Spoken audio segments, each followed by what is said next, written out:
Hi, I'm Tree and you are listening to the Frugal Living Podcast. You can catch my Frugal Living Podcast every month and listen to me talking about all things frugal, fun and free.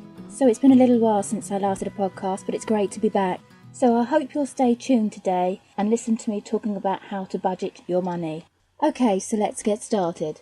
So I think the most important thing for us in our house when we decided to overhaul our finances and try to improve our financial outlook was to create a budget and to look at our budget as a whole, to see how we were spending our money, to see if we could make any savings. So when budgeting, taking the time to manage your money can really pay off. It will really help you to stay on top of your bills and commitments. By staying on top of your bills, you will give yourself the potential to save yourself hundreds of pounds each year and put your hard-earned cash towards something that you really want or need, perhaps towards your pension in the future in your old age, maybe a deposit on a house, a mortgage, perhaps that car that you've been looking for, even a holiday. And quite simply, even to save money for a rainy day or even making sure you've got enough put by for an emergency. So when budgeting, the first step to taking control of your finances is to undertake a budget. You will need to work out how much you spend on things like your household bills, living costs, any insurance policies that you have, gifts for the family and friends, so that includes Christmas, birthdays and even Easter, travel, perhaps to work or to school, and leisure activities such as holidays, sports, days out and maybe the trips to the restaurants and takeaways. There are plenty of budget planners which you can be found online that will be able to help and guide you. Some examples would be the Dave Ramsey website.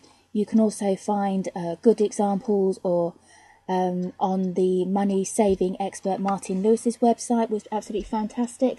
And you can also find lots of them on independent people have set up budget planners for you on the internet, and also apps as well which are free and will help you work out your budget. So once you've got your budget, your planner, you're going to need to fill it out, and you will need some information such as your income, your outgoings, for example your bills, your food budget, all the things I explained above, all your household bills, any expenses on travel, leisure, hobbies, etc.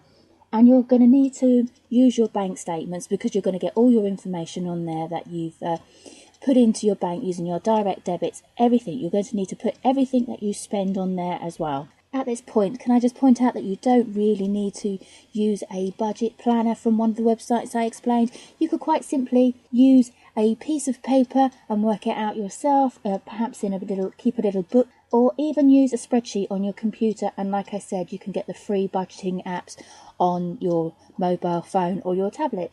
So setting up a budget is going to mean you'll be less likely to end up further in debt or actually in debt, getting caught up by unexpected costs. It's also going to help you to keep a good credit score, and then that's also in turn going to help you make sure that you're likely to be accepted for a mortgage or any further loans or a loan. A budget will also allow you to identify where you can make savings. And the best part of budgeting is it will allow you to put a bit away for treats, for holidays, and perhaps even just for a rainy day. And like I said, for future savings for your pension and for older age, if that's what you're looking to do.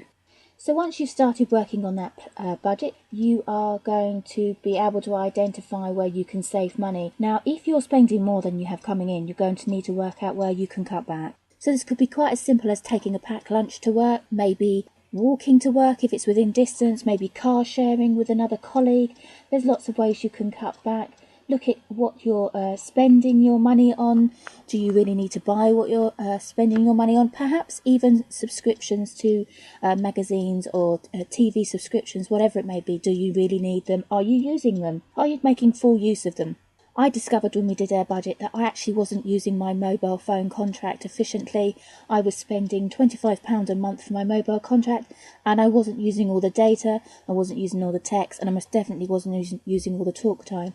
So I quite simply went back to a pay-as-you-go phone, and I now put £10 on a month, and that does give me a certain amount of talk time and text and it also gives me some internet access as well. But quite frankly, I don't use them all in the month anyway, so I'm still not using my full quota now. But it's much cheaper with £10 a month than it was £25.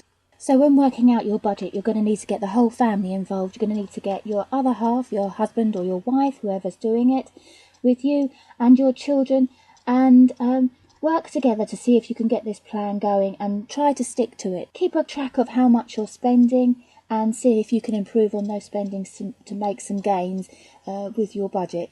So when doing your budget, you might be able to identify where you'll be able to make some further savings. So maybe with your bills or your mortgage, maybe you could renegotiate a new mortgage and save some money there. Maybe your bills, your utility bills.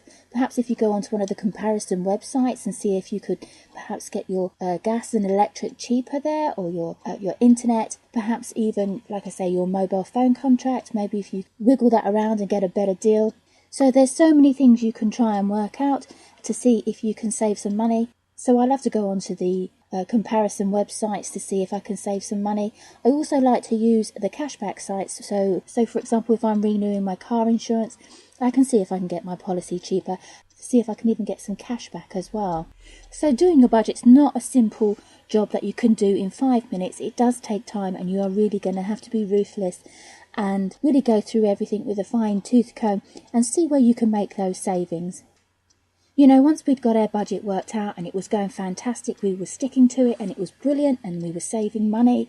We wanted to save money for renovations on our home and to continue to bring our children up comfortably. We realised that, you know, things change in life. Job situations changes, we get a pay rise, or you may not get a pay rise, you may lose your job. So with circumstances changing, you're going to need to review your budget and look at it again, see where you can save money. Maybe you're in a position to maybe up maybe your food bill or whatever it is, just to work around it and see what you can do. Now, I'm saying you're going to need to be flexible with your budget, and I would suggest that you review your budget every few months. Now, we review our budget every 3 months.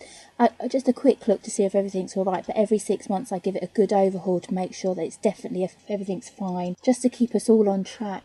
So with your budget plan already in place, you're going to be able to identify that perhaps you've got some consumer credit. And so, for example, maybe loans, store cards or credit cards. And if your plan is to pay off your bills, obviously quicker than paying the usual minimum payment, you want to get them over and done with so you can maximise your savings potential. You're going to want to look at where you can put your money into paying these bills off much quicker. Okay, so there's 2 ways of looking at paying off your consumer credit. So, for example, your credit cards or your store cards, loans, whatever it is, hire purchase. You could pay off the highest rate of interest first. Or alternatively, some people think that perhaps paying off the smallest debt, regardless of the interest rate, would be beneficial. Now, like I say, there's lots of information on the internet on how to budget, and obviously you're going to find lots of further information with proper experts, because as I say, I'm not a super money guru expert. This is just my experience, their family's experience, and they're going to give you better advice on how to pay these things off, and I would suggest that you go finding them on the internet. And a couple of them would, like I say, would be the Dave Ramsey plan and the Martin Lewis money saving expert. He's absolutely fantastic as well. They've got both of them are 2 different ways of working out how to pay off their debts and planning your budget. But whichever way you choose, you can't fail, because you're going to be saving money in the long run, and it's going to make you feel so much better. Not only that you've saved money, but it's going to make your mental health feel better. You're going to feel much less stressed, and life's going to be much nicer when you haven't got those bills hanging over your head.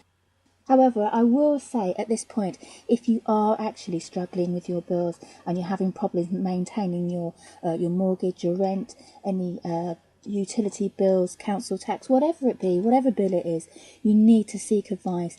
Now, like I say, I'm not an expert, but you really do need to seek advice to stop the problem if there is an issue. Perhaps because you've lost your job, or you've had been unwell for some reason, or life has just dealt you an unexpected hand. You need to seek advice to stop the problem getting any worse. So while you're budgeting and you're working out your savings potential, I think the best plan that we did was to make sure we had emergency savings set by. It's all going to depend on how much you think is suitable for you. But we put down, at least to start with, we made sure we'd saved enough for 1 month's worth of mortgage, bills, food, etc. So we had a 1 month's worth of expenditures in the bank so that we were okay for 1 month. And then we worked on that until we felt comfortable. But don't beat yourself up about it if you can't manage to get 1 month's worth of emergency money saved up. Whatever you can save, and it doesn't have to be a big amount of money. If £1 is all you can save, then £1 is what it's got to be. Whatever you can put aside is going to be a help, and those pounds and pennies turns into larger sums eventually, and just keep putting a little bit away at a time. Obviously, if you can save a larger amount, you're going to get to your saving goal much quicker. So that's what we did. Once we got our emergency fund put away, we were able and free then to save money further for home renovations, to do things around the house, because that's our main goal, is to make sure our house is kept in good order, everything's maintained, and to make sure that we are actually able to pay our bills, keep our family fed and warm. But in saying that, I don't like to spend too much of our money on our utility bills, just the bare essentials, because we like to keep our hard-earned money in our bank and not give it to some other company and let them reap the rewards. So like I say, once you've got that emergency fund, it's a fantastic feeling to be able to have a savings goal for what you really want to do with your life and put your money towards, maybe in the future for your pension, maybe put a bit aside for your children, for your retirement, whatever it is that you want to do, or even just buy your car. It's a great feeling knowing that you can do that. But it does take time, and it takes a lot of planning, and it takes a lot of commitment to get to that stage. You're not on your own when you're trying to work out your budget. There's lots of charities and associations and people that will really be able to help you and put you in the right direction and give you some really good advice. However, having said all of that about budgeting, it can be difficult to manage a budget or try to implement a budget when you're on a low income. You really don't have the wiggle room with your finances. In fact, you may be spending more than you are actually bringing in, what your income is. And you really do, in that stage, need to seek advice. However, it is possible to do a budget whilst you're on a low income. You really do need to look at your utility bills and all the things I did suggest about saving yourself some money. How about shopping around and trying to see if you can save some money on your energy suppliers? Even your council tax. Go to your local council and maybe explain to them that you're having difficulties, you're on a low income. Maybe you're entitled to some benefits. That way, council tax benefit, maybe some housing benefit if you're on rent and you're not claiming it already. Are you actually entitled to any benefits at all? So maybe you are entitled to some sort of social security benefit.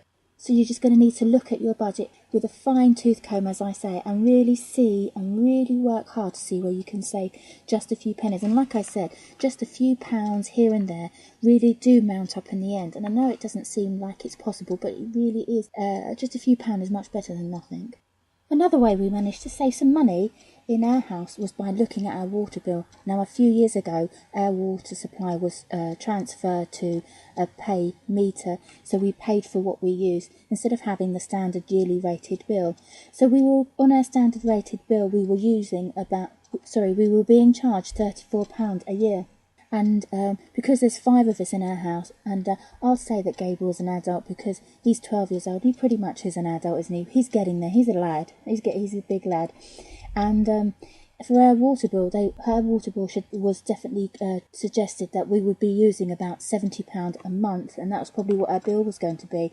Now that's a big jump from £34 a month to about £70 approximately. But we looked at our water consumption where we could save money. I mean, we're fortunate that we've got a toilet that's got the large flush and the small flush, so there's a little bit of saving there. But these are just little savings, but little savings can turn into big ones.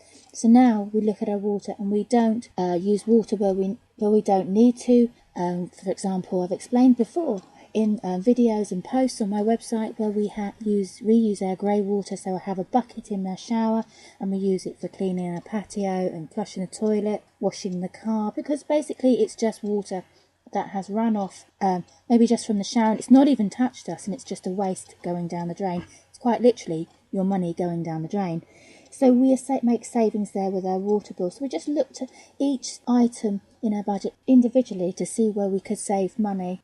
So another option for yourself, if you think it's appropriate, would be maybe to make some extra cash.